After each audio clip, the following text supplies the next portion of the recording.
അല്ല ആദ്യം ഇങ്ങനെ ഒരു സംഗതി ഒരു സ്ക്രീനിങ് വെക്കാന്ന് ധ്യാനം പറഞ്ഞപ്പോൾ എനിക്ക് ഭയങ്കര മടിയുണ്ടായിരുന്നു. കാരണം ഇതുപോലെ തന്നെയാണ് എന്നോട് പറഞ്ഞത്, നമ്മൾ ഇന്റർവ്യൂ ഒന്നും പോകണ്ട,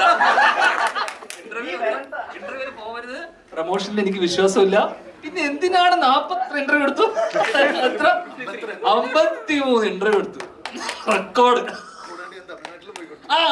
അവിടെ ഫിലിം കമ്പനി ബോംബെ വരെ പോയി, എനിക്ക് ദുബായിൽ പോയിട്ട് ഇന്റർവ്യൂ എടുക്കുന്നുണ്ട്. പിന്നെ അതിനിടയിൽ പറയുകയും ചെയ്തു, അവിടെ തമിഴ്നാട്ടിൽ പറഞ്ഞു കോട്ട് ഞാൻ വേണ്ടെന്ന് വെച്ച പടമാണ്. എല്ലാരും അറിഞ്ഞല്ലേ?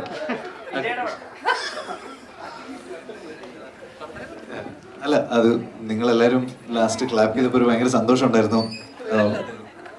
നിങ്ങളല്ലേ? അല്ല, നമ്മുടെ ഫ്രട്ടേണിറ്റിയും നമ്മുടെ മീഡിയയും എല്ലാവരും ഇങ്ങനെ വന്ന് ഇങ്ങനെ ഒരു ഷോ നടത്തി നിങ്ങൾക്കത് ഇഷ്ടപ്പെടുന്നു എന്ന് കാണുമ്പോൾ തീർച്ചയായിട്ടും ഭയങ്കര സന്തോഷമുണ്ട്. നമ്മുടെ ഒരു മലയാള സിനിമയ്ക്ക് ഒരു ഭയങ്കര ഗംഭീര ഒരു സമയമാണ്. ഇപ്പോൾ ആവേശത്തിനെ പറ്റിയിട്ടും ഭയങ്കര റിപ്പോർട്ടുണ്ട്, ജയഗണേഷൻ നല്ലതെന്ന് ഇങ്ങനെ കേട്ടു. അപ്പോൾ നമ്മുടെ സിനിമയും സ്ട്രോങ് ആയിട്ട് നിൽപ്പുണ്ട്. എല്ലാ സിനിമകളും ഓടട്ടെ, മലയാള സിനിമയുടെ സുവർണ കാലഘട്ടം അങ്ങനെ കണ്ടിന്യൂ ചെയ്യട്ടെ. നമ്മുടെ ടെക്നീഷ്യൻസ് എല്ലാവരും ഇവിടെ ഉണ്ട്. ഇത് നമ്മുടെ ആർട്ട് ഡയറക്ടർ നിമേഷ് ചേട്ടൻ, പിന്നെ നമ്മുടെ sound designer Sachin, Singh cinema, പിന്നെ എം ജെ.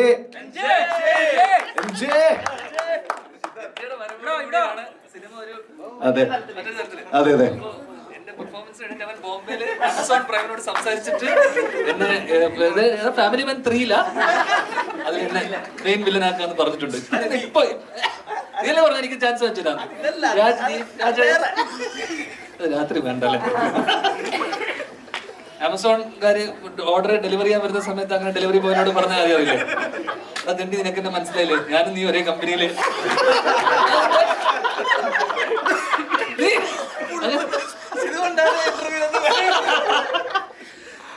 ഒരാള് ഭയങ്കര മിസ്സിങ്, ബേസിൽ ജോസഫ് ലോഡ്ജിൽ റൂം എടുത്തിരിക്കുകയെന്നാണ് കേട്ടത്.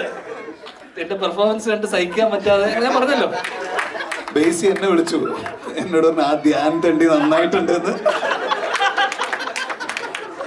അപ്പൊ മെയിനാന്ന് വിചാരിച്ചിട്ട് അവിടെ ഇന്റർവ്യൂലൊക്കെ വന്നിരുന്നു. പറ്റിക്കരുതല്ലേ? 100 കോടി അടിക്കൂ? അടിക്കും. ഇല്ല, നമ്മുടെ ബാക്കി ടെക്നീഷ്യൻസ് ഇതാ. നമ്മുടെ സ്വന്തം രഞ്ജേട്ടനാണ് ഭയങ്കര ലെങ്തി ആയിട്ടുള്ള സിനിമയും കൊണ്ട് ചെല്ലുമ്പോൾ എന്നെ ഓരോ തവണ രക്ഷപ്പെടുത്തുന്നത്. രഞ്ജേട്ടാ, താങ്ക് യു സോ മച്ച്. പിന്നെ നമ്മുടെ അശ്വത് അവിടെ ഉണ്ട്, കലേഷ് ഉണ്ട്, ഭഗത് ഉണ്ട്, ഹരി ഉണ്ട്, ശ്രീറാം ഉണ്ടായിരുന്നു, ശ്രീറാം പോയി തോന്നുന്നു. അപ്പോൾ നിമിഷന്റെ ആദ്യം തന്നെ പറഞ്ഞു. നമ്മുടെ ADs എല്ലാവരും ഉണ്ട് ഇവിടെ. ADs പിന്നെ വിശാഖിന്റെ സ്വന്തം ജയറാം, അഭയ്, ഷാറൂഖ്, ദൃശ്യ, ശ്രാവൺ, ധനഞ്ജയ്. നമ്മുടെ ഇപ്പോ മലയാള സിനിമയിലെ എല്ലാ തമിഴ് ക്യാരക്ടേഴ്സും ഒന്നും വിടാതെ ചെയ്തുകൊണ്ടിരിക്കുന്ന നമ്മുടെ രാജഗണേഷ് ഇവിടെ ഉണ്ട്. ഞാൻ ആരെങ്കിലും വിട്ടുപോയിട്ടുണ്ടോ?